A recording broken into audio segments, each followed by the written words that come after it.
بسم اللہ الرحمن الرحیم۔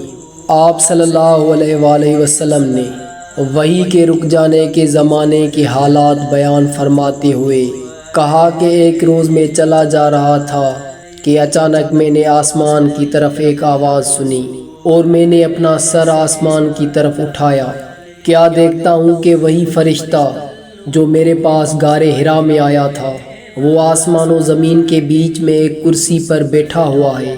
میں اس سے ڈر گیا اور گھر آنے پر میں نے پھر کمبل اوڑھنے کی خواہش ظاہر کی۔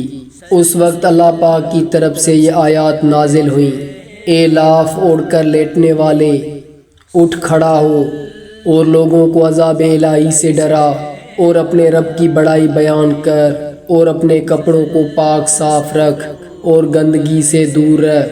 اس کے بعد وہی تیزی کے ساتھ پے در پے آنے لگی۔